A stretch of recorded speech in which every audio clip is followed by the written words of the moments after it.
I've seen it all before. It all builds up inside of your head. It all spills over into such a pretty mess. Hi, sugar cookie.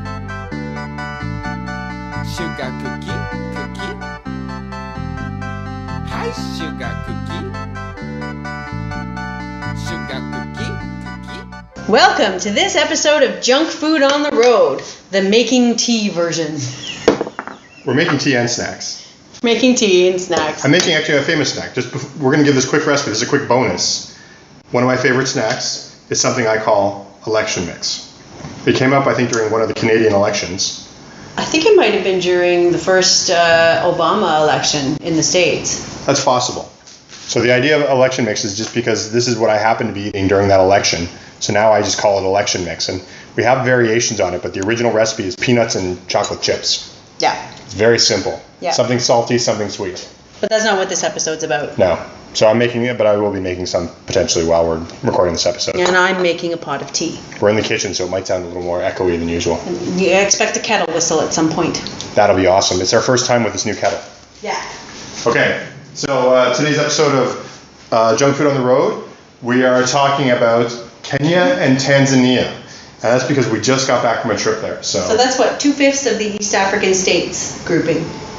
Okay. The East African states is Kenya, Tanzania, Uganda, Burundi, and Rwanda. Yeah. Normally we separate by countries, but our trip was really sort of mixed. So. And we spent most of it on safari. Yeah, so we're on the book. It's going to be kind of a weird thing. So this is more of sort of like the East African Safari edition. Yes. Because we spent very little time within population, so we'll see how snacks actually. And I'd like to subtitle this "Safari Guides Do Like Cookies." Well, there you go. We can start off with that. It's our safari guide in Kenya, both our first few days and then our last few days, was this awesome guy named Francis. And we stopped on our way to the first park that we went to, and we picked up some snacks for the road. So Chris got some potato chips, we got some banana chips, and we got a couple of boxes of cookies. I think we got some digestive cookies, some arrowroot type cookies. A lot of British. We got hobnobs. Oaty biscuits, yes, hobnobs. We got hobnobs. Biscuits. Yeah. So we go into the parks, and halfway through the morning and halfway through the afternoon, I'd pull out the cookies and I'd hand one to Chris and I'd take one for me, and I'd lean up forward to Francis and I would say, "Would you like a cookie?" And he would say, "Yes." There was never like a, "Oh, thank you, yes, yes, I would like a cookie." Yes, but very politely. Oh, yes. Just, yes. Yes. Yes, I would. You know what it was? It was polite and enthusiastic. Yes. It was very nice. Yeah. And I looked forward every time I pulled out the cookies to hear Francis's yes. So, and then we'd hand him a cookie, and then I'd wait until, we'd each have about 2 cookies, and then I'd sort of watch, and I'd see, if I didn't see a cookie in his hand, I'd say, "Are you ready for your second cookie?" And he would say, "Yes," unless he was hiding his cookie somewhere I couldn't see it, and they'd be like, "Oh, not yet." Yeah. It was awesome. Yeah. So one of the things we can talk about with Kenya and Tanzania, cookies. There was a lot of places that sold cookies at grocery stores that we saw, and they were all like British, like hobnobs and things like that. Yes. So that was definitely a thing. Like digestives and hobnobs were a thing. Yes, they were so good too. And fresh. We as maybe we've mentioned on this podcast before, we lived in Pakistan, and if we saw stuff like hobnobs and the expiry date was sometime in the last calendar year, we'd get really excited. Like, "Oh my God, this only expired 7 months ago." But in Kenya and Tanzania, the cookies are fresh. Same with the chips. That's another thing. A lot of chips in Kenya and Tanzania. Yes, but they call them crisps. They call them crisps. And there's a lot of them locally made. Like Lay's had a presence, but there were these shelves of like dried foods and chips. And they had, I tried a really unique flavor, which was just tomato. It wasn't ketchup, it was tomato flavored. Yeah, they had a few kind of interesting chip flavors. Yeah, and they seemed they seemed like they were made, they were made, I looked at the labels, a lot of them were actually made in Kenya and Tanzania, so that was kind of cool. Like we literally went into one grocery store that had about 8 aisles and half of them were chips. Yeah. It was incredible. It was good. And then another like the 40% of the whole store was cookies, and then there was like bread and liquids. Having said that, that was at like a gas station. It was at a gas station hotel kind of place. So I mean, chances are. We did go into other grocery stores that had more substantial groceries. Yeah. We didn't go to too many grocery stores though. No, once we got to Nairobi, we went to A couple. one or two. Tuskies. Tusky or Tusky? It was Tuskies. Maybe it was. It was green. Yeah. The signage was green. They're pretty much everywhere. Yeah. Apparently we went to one in a bad neighborhood at one point. We're back. Yep. We had a minor interruption. Minor interruption. There will be some kind of editing fix, I'm sure, but this will probably stay in there so that way it explains the weird glitch. Okay, but I think we were talking about Tuskies.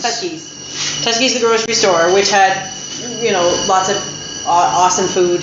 Yeah, a lot of imports. It was hard to find butter in the one in the sketchy neighborhood. Lots of margarine, but no butter. Maybe it's a cultural thing? But we found some in the one in the nice suburb. Yeah. You think that's it for the tea? I guess so. It's quite a... The tea kettle is whistling, but it's quite a subtle whistle. Okay. So it's a pretty standard grocery store in a country like that. Yeah, I think that it would be pretty good food to have. And we bought some peanut butter because we were staying with a friend in Nairobi, and we didn't want to show up empty-handed, so we bought a whole bunch of breakfast food and stuff with us. House guesting 101. House guesting 101. Bring enough to feed yourself, at least for breakfast, for the amount of days you're going to be there. And be willing to share it.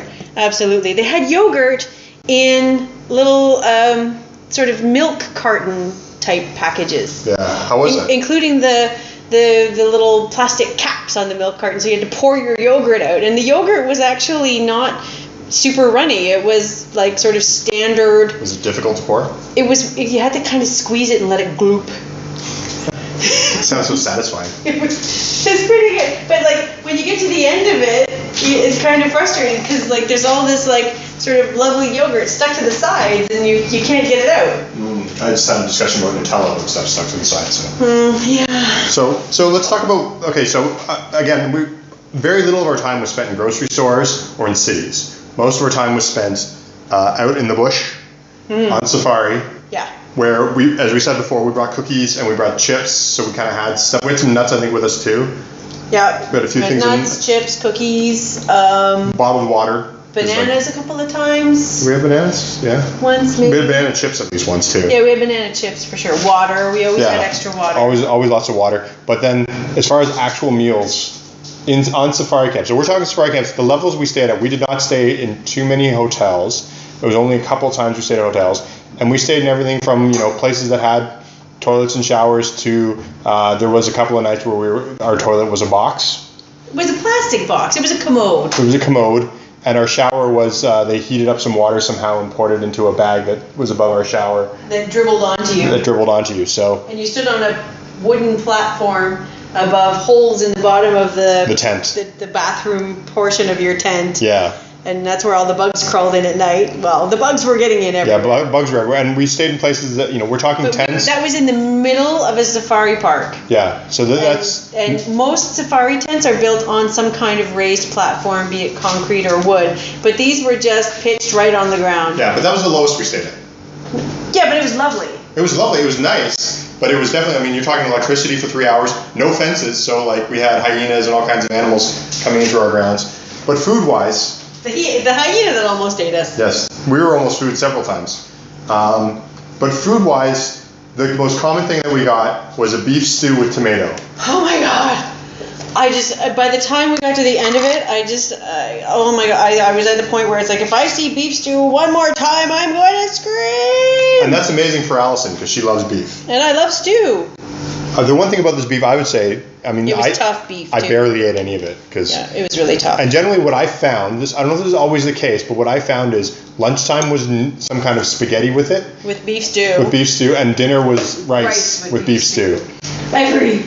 day. Yeah. There were a couple of days where we went out on safari all day. Like we left at 7 o'clock in the morning and we came back at 7 o'clock at night. Packed lunch. Which meant we took a packed lunch. It was awesome because you get like a quarter of a roast chicken or maybe an eighth of a roast chicken. You got a little chunk of roast chicken and then you got a sandwich that, like, depending on who packed the lunch at what lodge or camp, where you got varying degrees. Like we had this one lodge that their bread for their sandwiches tasted like bleach. It was kind of weird. I generally wasn't a fan of the chicken because it was been sitting all day and it was kind of. I was okay with it. Yeah.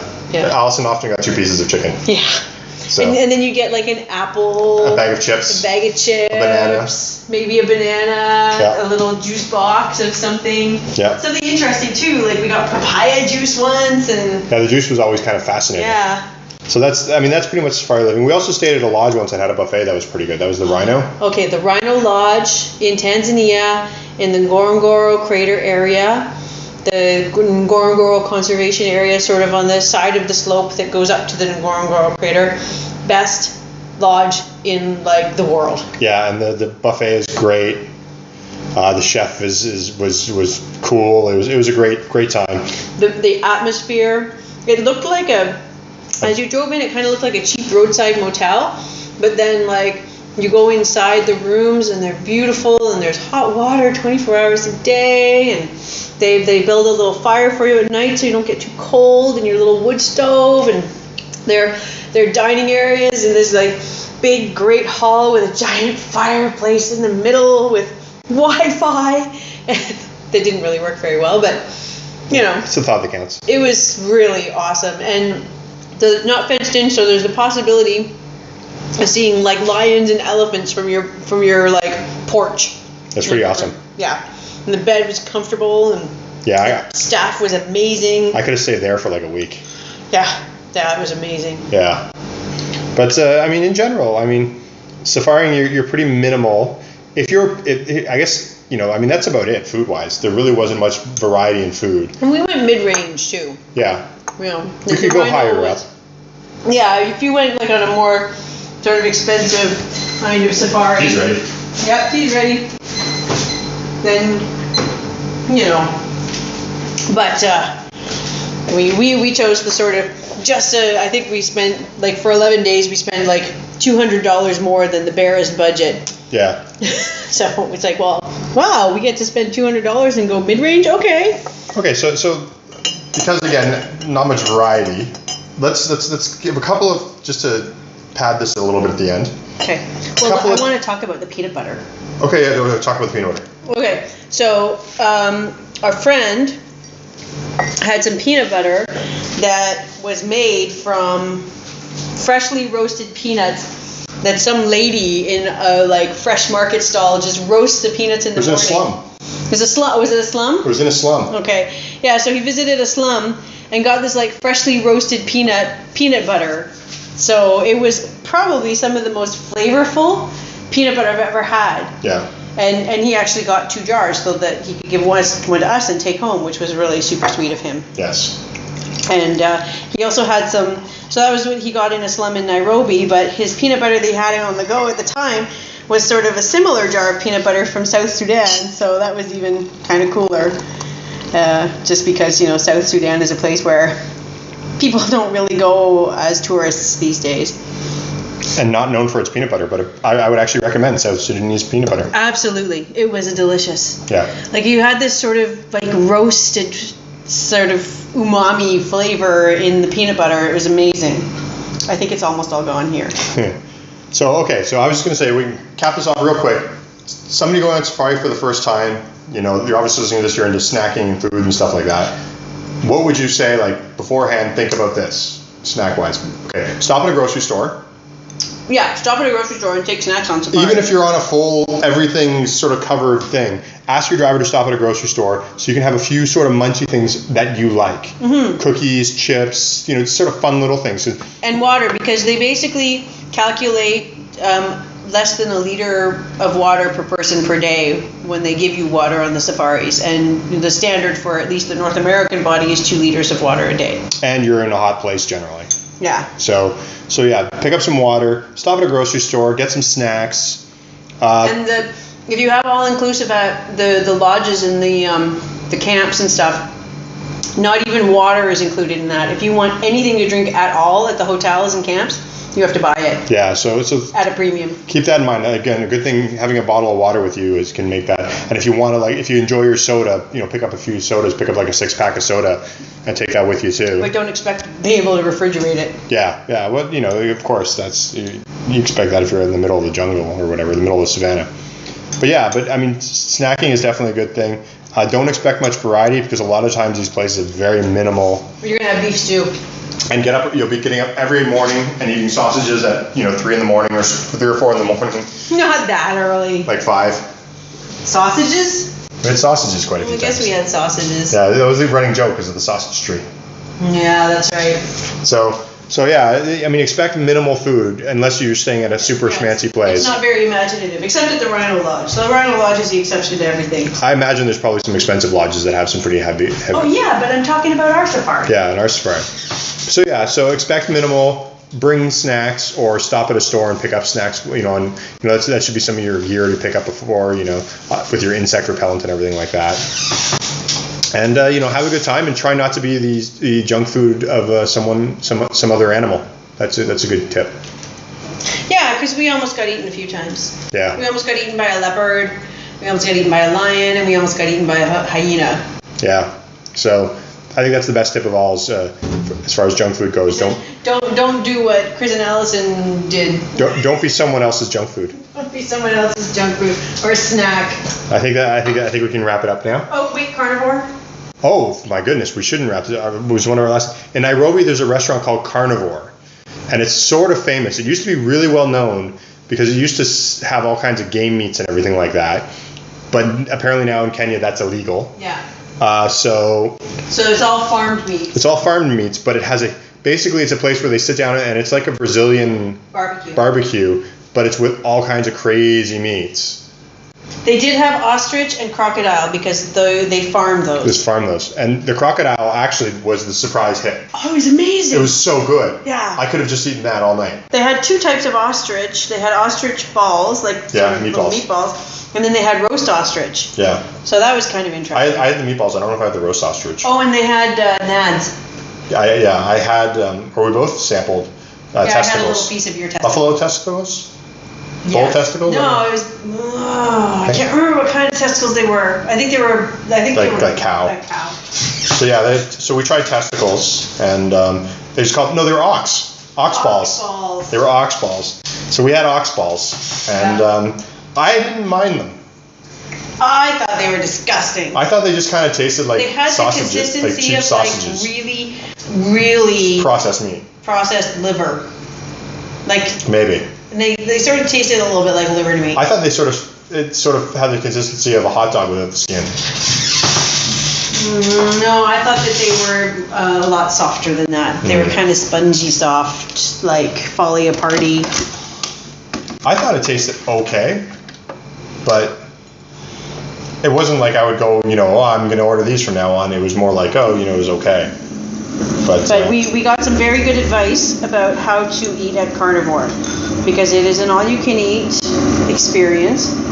It's a very famous restaurant. If you go to Nairobi and say you want to go to Carnivore, people just know where it is. Yeah, but we went with a pro, and so we got there and they bring you bread and they bring you a salad and they try and tout the drinks.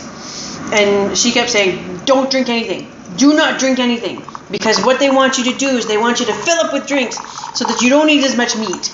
And then they put a potato on your plate and she's like, don't touch the potato. Just eat the meat. And so I think I had a tomato out of the salad that they gave us. But other than that, it was just all meat.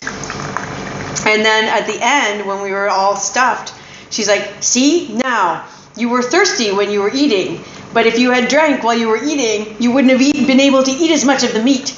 And so now you're still thirsty, so now you can drink the water because it's not going to fill you up and take the space of the meat.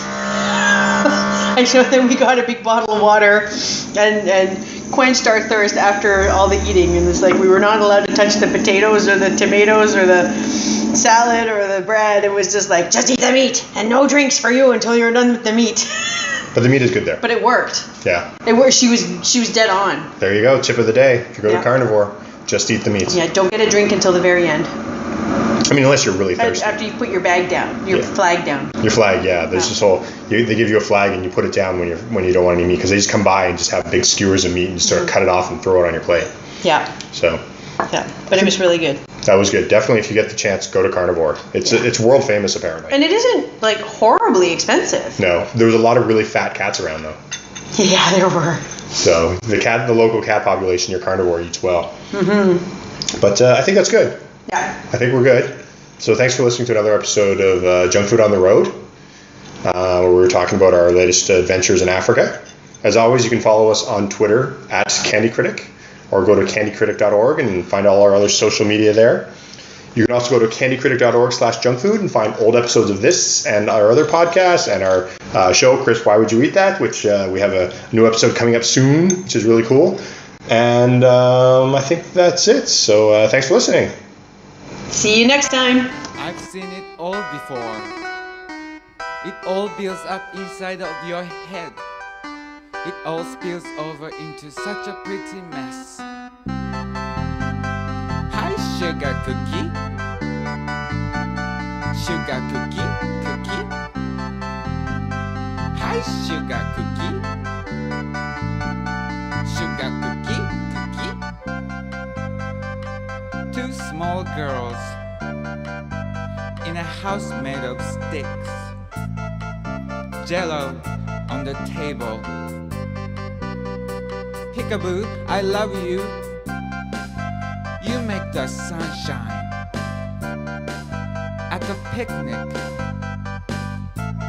mustard, ketchup hides my shame.